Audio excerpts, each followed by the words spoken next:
Sean Daly, Associate Vice President for Alumni and Parent Engagement and Annual Giving, the parent of two Kenyon students and one of the Bicentennial Tri-Chairs. It's my pleasure to welcome you to the third installment of our Bicentennial Faculty Lecture Series.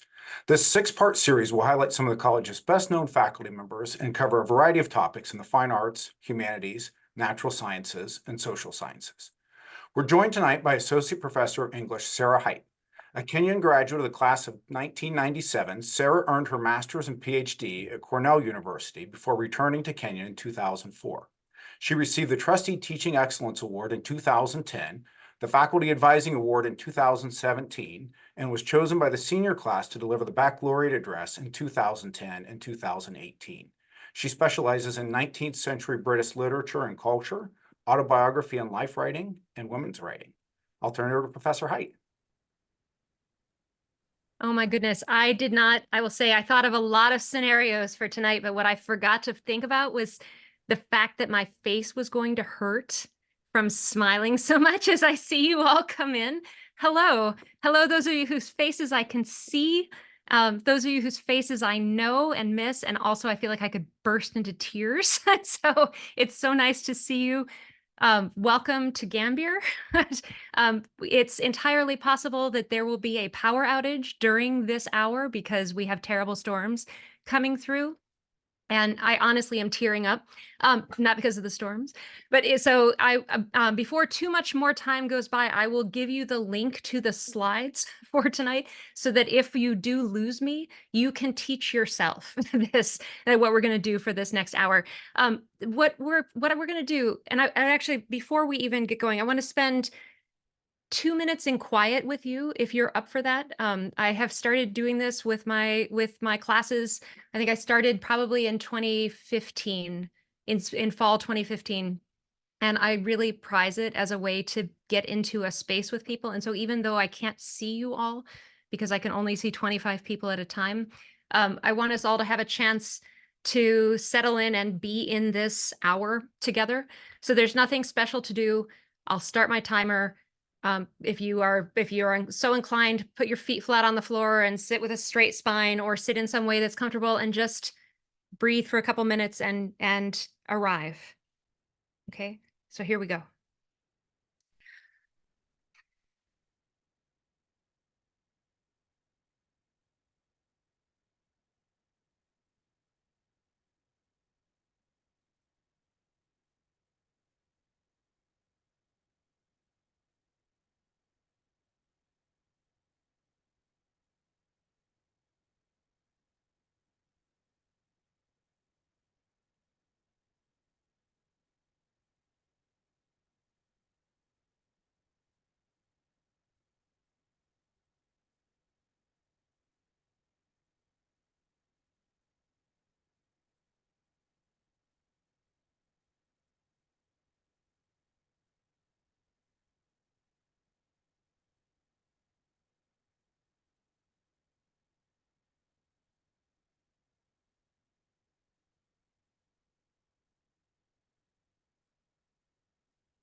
Okay, thank you for joining me in that, and welcome again.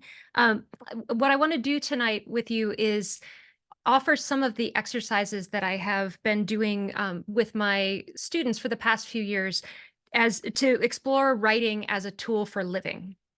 And so this is not writing to publish necessarily. It's not writing to show off something that we already know. It's trying to use writing as a tool for investigation and paying attention and figuring out what we know and don't know about ourselves and about the world. And what I hope everybody gets a chance to experience tonight is that writing without any necessary purpose or aim or point is great, can be great, can help us get back to our lives in the sense of remembering them, of dipping back into the past, of even just of feeling the texture of our ongoing lives more fully. Writing, I want to say this again and again, writing is for everyone. Writing, you can start it at any time. I, like a lot of people know my story because I've told it many times, that I came to Kenyon to be a creative writer and then freaked out and never applied for creative writing courses. And decades later, kind of wandered my way back into writing. But it's, you know, it's been a real joy in my life to figure out that writing doesn't have to be a space for being judged. It very much can be, but that's much more in the publishing realm. And so writing and publishing are not the same things. I also want to play a little bit on the idea of what writing back to our lives can mean. You know, thinking of writing back both as a way of returning to our lives and also as a way of replying to our lives. So there may well be things that will come up at some point during one or more of the prompts tonight where you're like, you'll want to write back at it in a way that might be aggressive or rebuking. And that may well be work that you need and want to do. And so I want to encourage you in that direction. But tonight is really going to be a lot about starting points. And it may even feel very basic, but I hope that that also feels welcome and welcoming.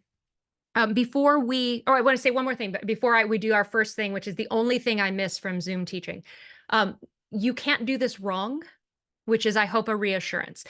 So really try to lean into the learning in the company of friends thing. This is 200 years of learning in the company of friends. I hope that this hour won't feel like 200 years, obviously. And the great thing is you can hang up. If you get sick of this, you can bounce. And I will be very happy to have seen your face. Okay. All right, so I would like to do this again. The one thing I miss from Zoom teaching, which is a cascade. Some of you may have done this. Some of you may have done it in ways that annoyed the crap out of you in meetings and things. What you're going to do is get into your chat. Do not hit return right away, but please type the 1 or 2 words that capture how you feel right now, and then wait. Don't hit return.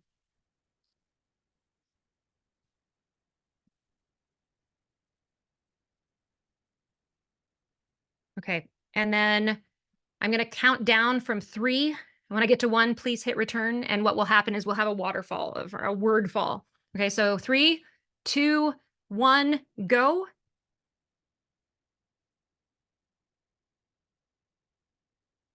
Yep, itchy and tired, antsy, restless, excited, exhausted and ready. Hello, Abby.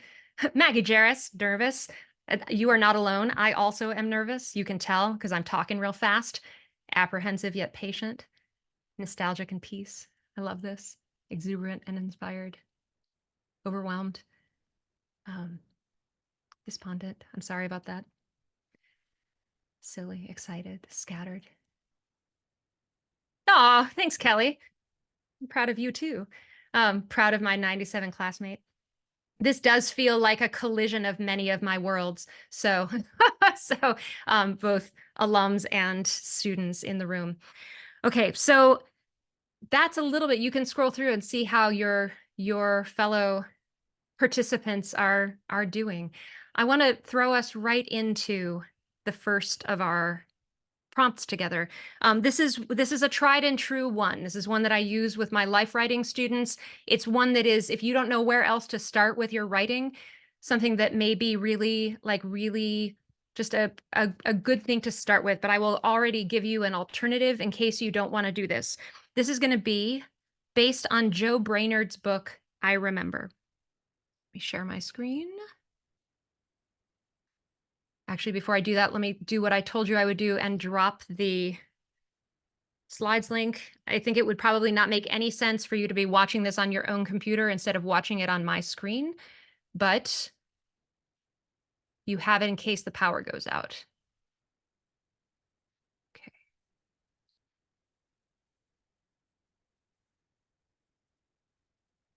Okay, can you see my screen?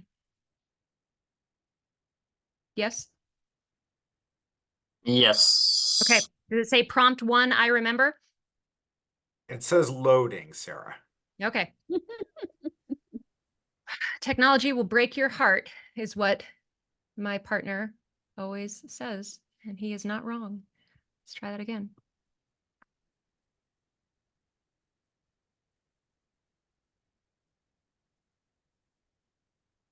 All right, here we go.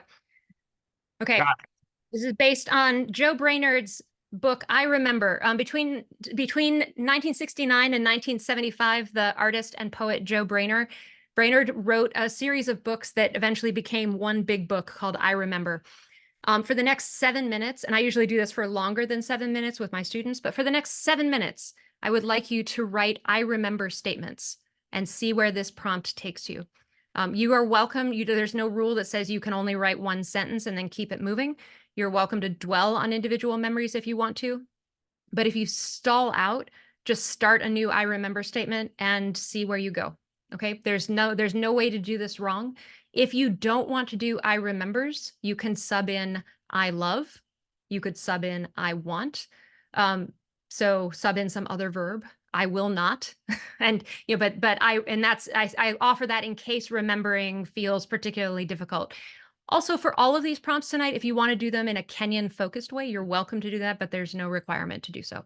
Okay, so I will set a timer, and in 7 minutes, I will bring us back. Have fun.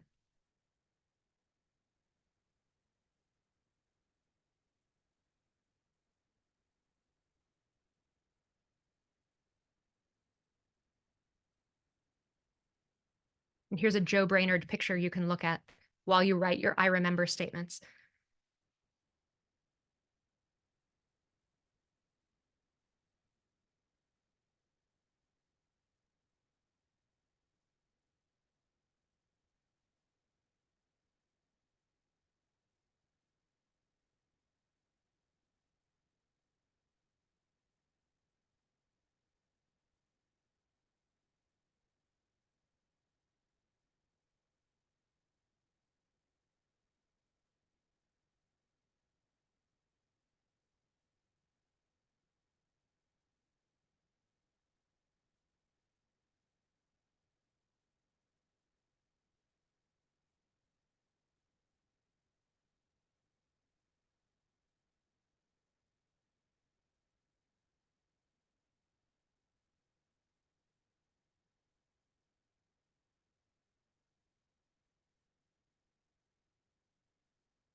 Okay, so that was 7 minutes.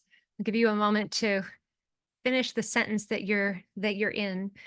And we have time to hear from a couple people about how this was, if anybody had any kind of experience or any reflection they want to share. And you can put it in the chat if you want to just reflect quietly, or you're welcome to raise your hand, ideally using the raise hand function under the reactions tab, just so that you come up to the front screen and we can see you. Did anything happen to anyone that you want to speak about? Or did you notice anything that was interesting to you or unexpected?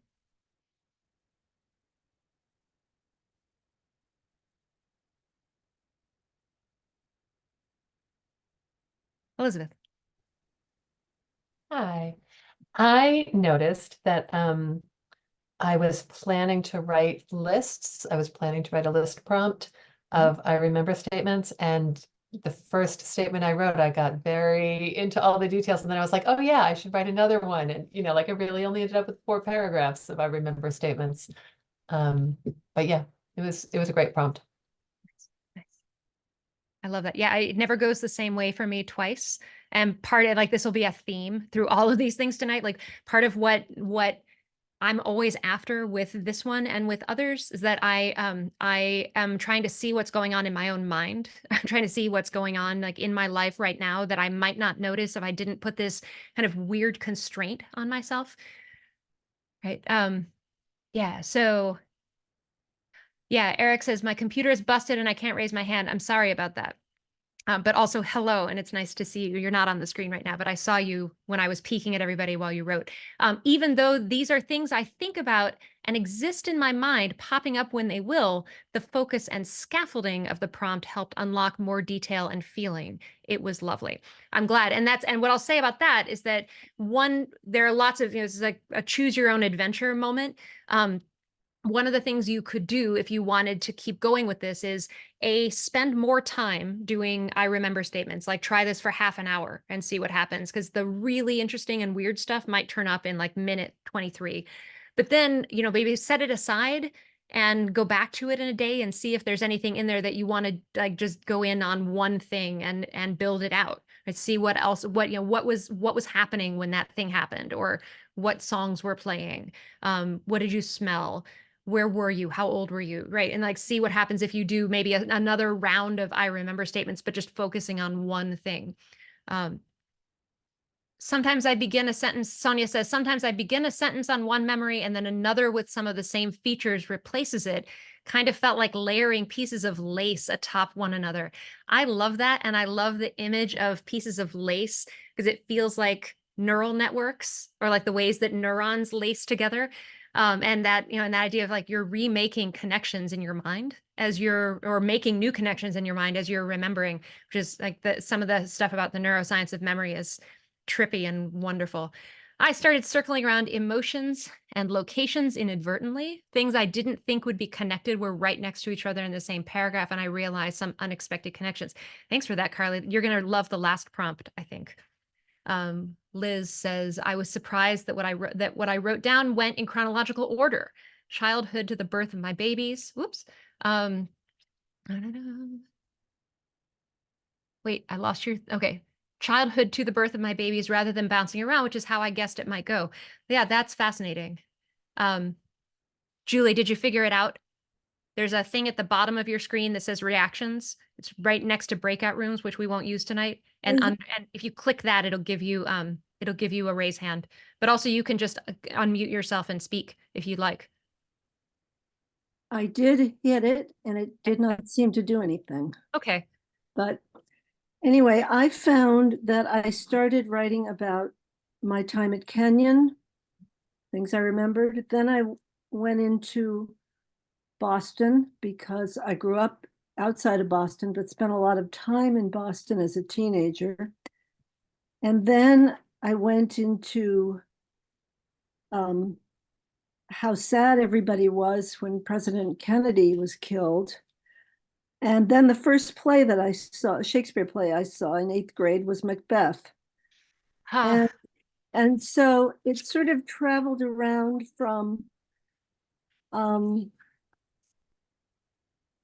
or sort of from Kenyon, from one place to another place, but also with some of the emotions that I felt at the time. And then I kind of ended with remembering reading Jane Eyre when I was about 13 or so, and finding it so scary I had to sit in the kitchen with my family to feel sort of comfortable. But yeah, it was a great exercise. Amazing. I love that. You can do this anytime. You could do this every day, right? And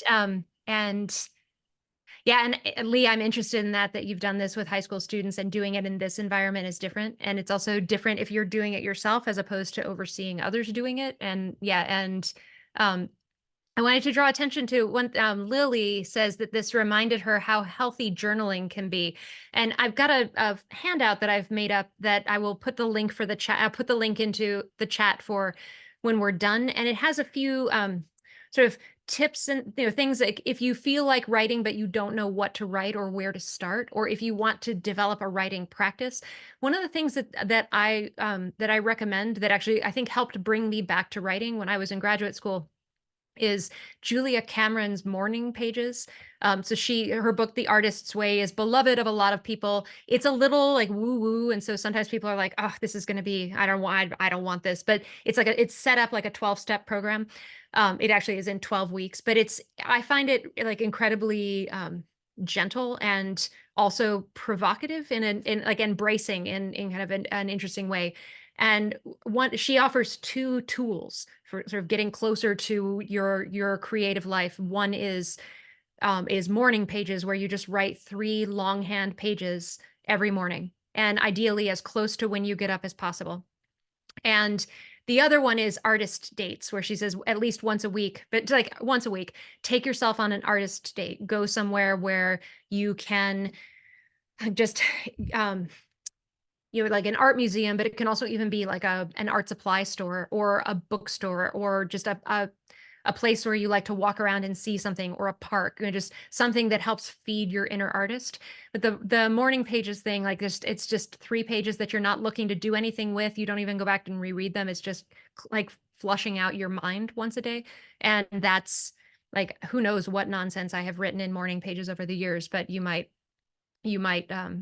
find that practice useful. So there's a link to a little video about it on the handout that you'll get as part of this. It's a Google Doc, so it's also a live document. I will add the text of the slides from tonight on there.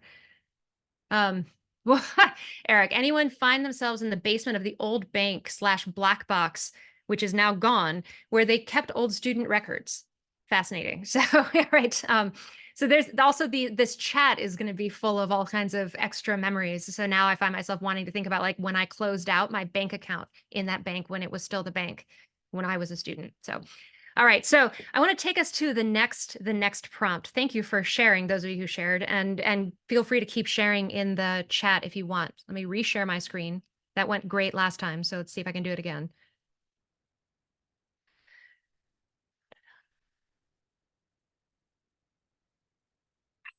Okay. And yes, I think Joe Brainerd, who was a queer artist, is playing on pansies. I think this is a double entendre, but I love this. He's a wonderful artist and a great writer. Okay, the next prompt, a delight. Okay, so these are text-heavy slides because I've never quite figured out how not to do text-heavy slides. But I will tell you roughly what's on here. Since spring 2003, when Ross Gay's book, The Book of Delights, finally came into paperback, I've been doing what I call a delights project with students in my English 103 class, which is called Making a Life. And this is a book where Ross Gay decided on his 42nd birthday to write an essay a day about a delight. And within a few days, he had kind of fallen off doing them every single day, but he did them most days of that year. And 102 of them are in this little book, The Book of Delights. It's truly a wonderful book. Like, it's really delightful. And delight is a really complicated idea as the book unfolds. But for a few minutes every day in my English 103 classes, the last 2 semesters I've taught them, we've read one of those essays. So like every day of the week, the students are supposed to be reading an essay. And then for every class session, after we do our 2 minutes of quiet, we spend a few minutes talking about delights. So we like share our delights, and some of them are things that are from the book. So people will say, I found this really moving. And then sometimes there are things from our lives, and it's becomes this kind of fascinating practice where people really start to look out for the delights around them. And it makes sense because Gay sets us up for that. So in the preface to the book, he says, it didn't take me long to learn that the discipline or practice of writing these essays occasioned a kind of delight radar, or maybe it was more like the development of a delight muscle, something that implies that the more you study delight, the more delight there is to study. So this is a little bit experimental because usually the way that the delights end up working is like you catch one as it's, as it's arriving to you. And here we are at the end of a day. And what I'm going to ask you to do is think back on your day today and think about what delight or delights you encountered. Where were you? What was happening? Who else was there? What made the experience a delight? And we'll take 5 minutes for this. You could just list them for 5 minutes if you want. And may you have had such a delightful day that you have so many things you can list for 5 minutes. But if there's one that comes to mind, and you could just choose the first one that comes to mind if you'd like, write in response to one or more of these questions, taking care not to second guess yourself. So please don't do a like, does this count as a delight? If it came to your mind as a delight, then the answer is yes. And try not to stop writing. Okay, so I'm going to set my timer for 5 minutes and then I will bring you back. Enjoy.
Okay, that was 5 minutes. Hello. Okay, how did that go? Anybody have anything they want to share? Yeah, Julia, go ahead. Hi, so good Hello. to see you. So good. Um, You were one of the first people I learned to do this with, like the working together online. So Julia was finishing an honors project this time yesterday, 4 years ago. So yeah, please, crazy. it's so good to see you. It's so good to see you. This exercise was so fun, and the delight that instantly popped into my head was that. So this morning during the first year writing class that I was teaching, my students were deciding on what they're going to write their final papers on, and it's really broad, and they can kind of pick whatever niche thing they want. And I overheard some of my students talking so excitedly, like working on their ideas together and like bouncing ideas around, and then like kind of reshaping and developing their ideas. And I just kept wanting to jump into every single one of their conversations, but also felt like I was thinking back to my own time as a student and how there's that process of like working through your ideas with your classmates. And so I was like, whoa, it's so weird to be on the other side of things. And now, like, as a teacher, be kind of stepping back and letting these conversations happen. But their excitement was so palpable and really made me think of my time in like making a life in your classes. And so, cool exercise and like really cool moment to be doing it because, yeah, lots of delight today. Fantastic. Fantastic. Any other thoughts?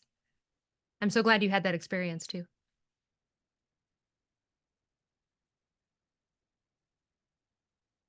Ah, nice. I'm glad all of my delights were people today, says Tara. Right. And Liz, so true that it's like a muscle. I didn't think of anything right away and was almost going to write about delight in general, but then I thought of a message my cousin sent me this morning that delighted me. Yeah. I mean, this is another version of something that sometimes people will do as a gratitude practice. And the thing that I like about the delight practice as opposed to the gratitude practice is that not that there's a competition, you could do them both, right? But that there's something freeing to my mind about being able to think about delights without having to, like without the extra, like I should be grateful for this. Even though actually what I ended up writing a lot about was how grateful I am to be here and like to be able to be what a privilege it feels like it is to have all of you on this Zoom call, and also to like know how to do a Zoom call, right? Like one of the only, like maybe the only silver lining of that stupid pandemic is having gotten to experience like and play around with this mode of interacting with other people in a professional sense, where I had been doing it with my niece for years, right? All right, Kelly, I see your hand. Hello. Hello. You knew I was going to say something at some I point hoped today, you would say right? something. Yeah, hello. Absolutely, absolutely. So I think when I was doing the I remember exercise, I just kept writing all sorts of things. Maybe that has to do with our age too. But when you did the I delight and said focus just on today, probably like many people on this call, I was at work.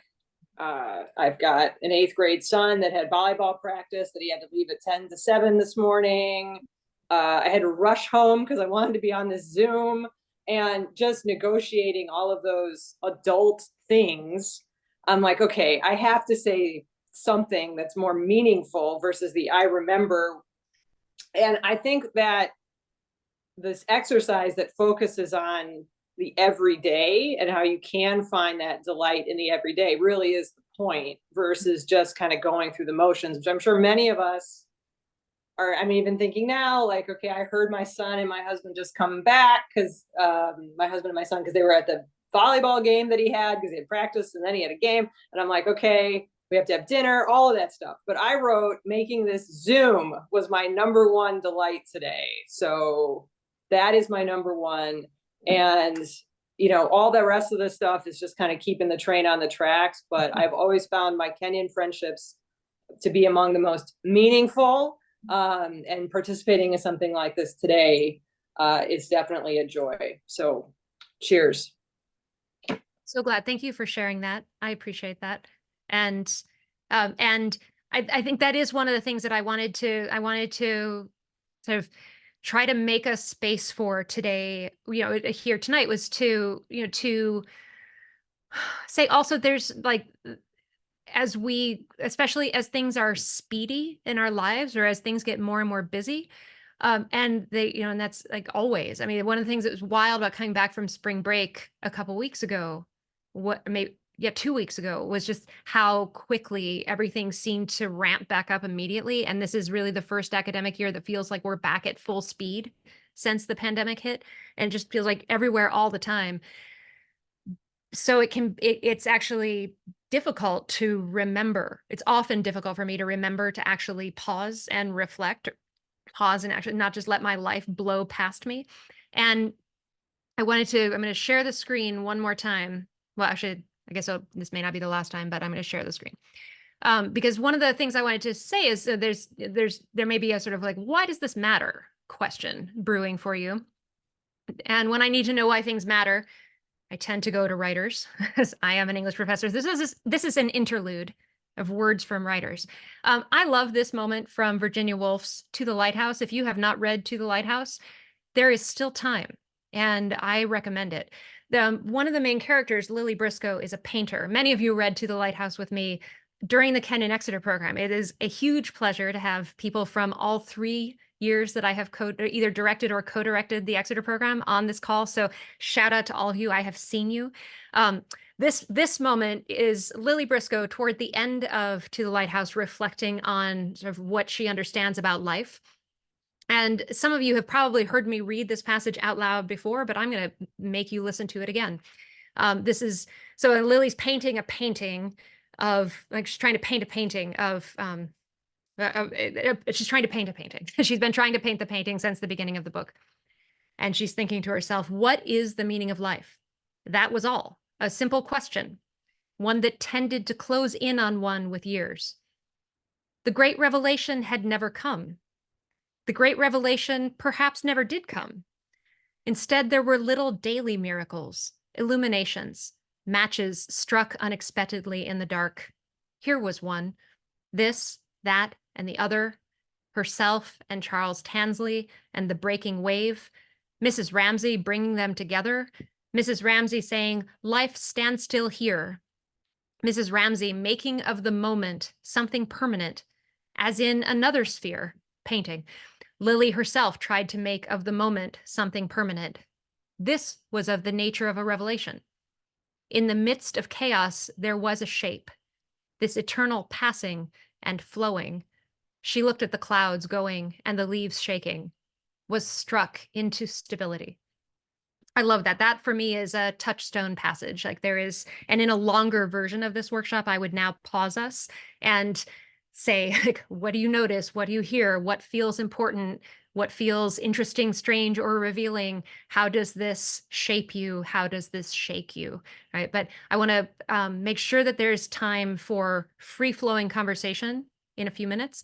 So I'm going to go to the next slide. Another person I think of when I think about why this stuff matters is the writer and theorist Christina Sharp, who wrote a wonderful book that came out last year called Ordinary Notes. This is from Note 51, which is called Beauty is a Method. And she says, I've been thinking about what beauty as a method might mean or do, what it might break open, rupture, make possible and impossible, how we might carry beauty's knowledge with us and make new worlds. And this is specifically in a context of growing up Black in Philadelphia, or in suburban Philadelphia, and her mother working to make sure that she really saw the beauty around her, and that she was able to sort of to use beauty as a way to survive the world. And one of the things that Sharp has done on social media is a beauty every day hashtag, where she often less now than when Twitter was still kind of a more okay place, a more okay feeling place to be, would often post a picture of her yard or a picture of something beautiful with the hashtag beauty every day. I highly recommend Ordinary Notes, and there's an earlier version of this note linked to the Google Doc that I'll send you before this is over. And the last one is from Vladimir Nabokov, from Speak, Memory, and Autobiography Revisited. And I love this. This is from chapter 1, and he's thinking about the pattern of his life, thinking about the individual mystery remains to tantalize the memoirist. Neither in environment nor in heredity can I find the exact instrument that fashioned me. the anonymous roller that pressed upon my life a certain intricate watermark whose unique design becomes visible when the lamp of art is made to shine through life's fool's cap, which is a kind of paper, but also has the great, sort of the great idea of the fool's cap. So this idea of your life having a kind of pattern that, or having a pattern within it that shining the lamp of art through your life will help you see. And this, I want to say, like, that it doesn't have to be fine art. It really can be the art, the practice of living attentively, and and I think writing is not the only tool, but a good tool to use for this. Okay, I have one more prompt for us, and this one we're going to be able to get started on, and then I will give you some possibilities, and this will be a kind of send you out with a half finished thing that you may want to go further with. Some of you may know Takira Madden's book, Long Live the Tribe of Fatherless Girls, or her work. Some of you may even have had the good fortune to get to work with her in a workshop before. She's wonderful. She has a new novel coming out, I think next year. It's going to be a kind of lesbian noir thriller called Whidbey. So keep your eyes out for that. But this is a version of a prompt that I learned from her. So we're gonna make a list, and you don't have to copy these things down. I will leave this screen up for you, but we're gonna take 5 minutes and just make a list of things that fit these categories. Okay, so here they come. A meaningful tree. A room you miss. A significant stairwell. A place you would like to revisit. A favorite view. A place you associate with a song. A road or route you know well. A place where you had a wonderful meal. A place associated with weather or extreme weather. A place of conversations. And a place that is no longer there. Okay, so take,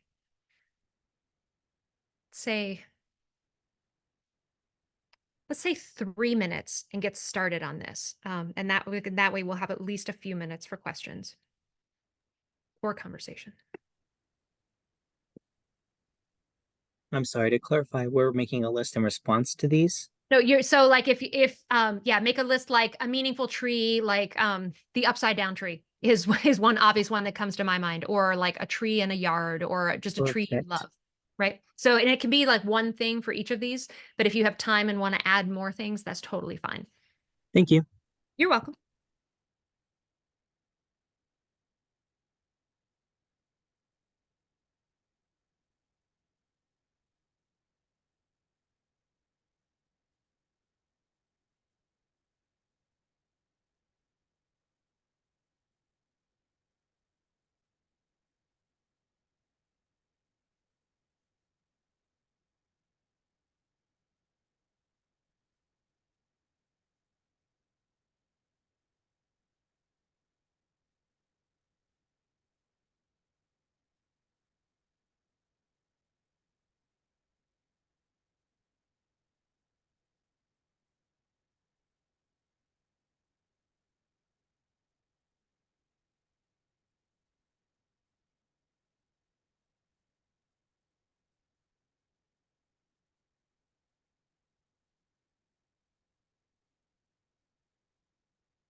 Okay. So that was 3 minutes, which is almost certainly not enough time to feel like you've done this justice, but you will have this and you are welcome to come back to this. And you may even have thought of other categories. Like I actually kind of meant earlier to add one more that was a place where you read your favorite book for the first time. So you can add things like that if you want. Okay, now, looking at your list, and this is the part I'm just gonna sort of walk you through and then send you off to do on your own. Looking at your list, what connects with what? What connections are obvious? And you can start mapping out those connections, like color code them or just draw lines among them. And then the tricky thing is to say what doesn't connect. Like what are the things that seem like they don't have any connection to one another? And pick 3 of those, and for 10 or 15 minutes, try writing them into the same piece. It doesn't have to be a piece that has an organization or anything. Just what happens if you put 3 unlike things into the same place? So I have a restaurant, like my wonderful meal restaurant is in Verona, Italy, which is, you know, like it feels like the ongoing privilege of my life that I've even gotten to leave the country, much less eat at that restaurant. Right. The bookstore Castle is my place that is no longer there, partly because some students discovered an old collegian piece last week and were like, the bookstore had a castle, right? So the bookstore Castle is not, and like maybe those 2 and a plane tree that I love in England, and like they have nothing to do with one another, but what would happen if I put them into the same piece and started writing? And the reason to try this, part of the rationale here, is that putting a strange or unexpected constraint on yourself might allow you to approach your life and your mind and your memory from an unfamiliar angle. And that in turn might lead you to some surprising insights, right? So, or some sense of patterns that might be happening. So Takira Madden, whose prompt this is based on, likes to ask, what if you reach into the perhapsing? Like to be a little speculative or playful, or to come at the things of your life, again, aslant or from a kind of surreal or even fantastical angle. Sometimes that can be really generative and strange and delightful. Okay. Oh, okay. So yep, it's can someone tell the uninformed what the bookstore Castle is? So until about 2007, there was a castle, like a play castle, up front in the bookstore. And yes, exactly as Kelly says, and that is the context in which it was reintroduced on social media. There was a list of top places on campus to have sex, and the bookstore Castle came in #1, and the response was, there was a castle? So I have my doubts that that is how it was actually ever used, but I don't know. I can't say that for sure. We have a few, thank you, Margaret Willison. I figured that someone on this call would have been here exactly at the moment when it was done away with, right? And in fact, it would be you. That is exactly the moment.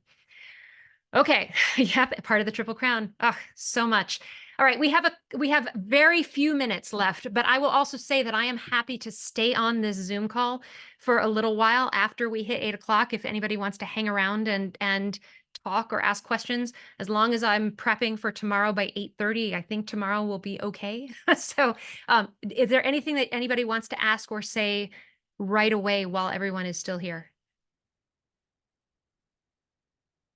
I hate to say this, but what's the Triple Crown? I'm sorry. I know other people want to know, and I'll just be that person. See if I can remember. I think so. It was the 3 places that, like, that if one had sex in these 3 places, then that was, you had achieved the Triple Crown. So my memory is that it was the post office, which seemed maybe like not the best of places, but and then the chapel, which is horrible. Oh, the president's porch, that I didn't remember. The bookstore Castle is the other one I remember. So again, I don't know what the, like, when that stopped. Okay, so ooh, Thank you very much. you're welcome. Okay, other questions, other things that people want to share or say in the chat or viva voce. Jonathan, go ahead. We had an office meeting, and I remember telling my colleagues just randomly, "Do you miss being a student?" Uh, And the resounding answer was no. And then when I go to these alumni events and we learn together, and I just remember what it really means to just sit with these thoughts and just explore. I say, this is what I mean when I say I miss being a student. Thank you so much for tonight. Oh, thank you. Thank you. And I wish that we'd had like hours more. Like, so feels like this should be like a 3-hour event if people wanted to hang around. So Margaret, hello. Hi, Professor Height. Oh, I- come on. In this environment, it feels appropriate. Wow. Um, Margaret was I- in the second semester of classes I ever taught at Kenyon. She was in my George Eliot seminar in spring '05. That's true. The best class I've ever taken in my life. So thanks, Professor Height. Don't worry. One of my memories was finding out we have the same pajamas That's right. That's when right. I came to visit you in Exeter. Yep. Were they Um, even the same color or were yours red? They were.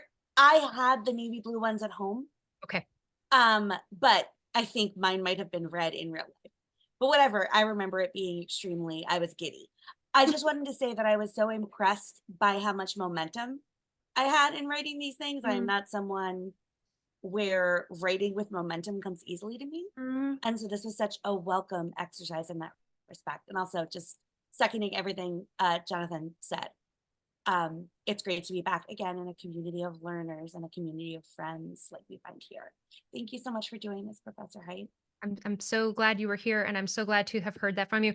I will say that, like, for me, these kinds of prompts are super helpful because they don't let me sink into my like I can't do this mind. For me, the difference between wanting to write and loving to write is thinking about writing as investigation, as play, as trying to figure something out, as trying to see what there is, trying to understand the world, as opposed to performance or like trying to show off something that I know or trying to prove something.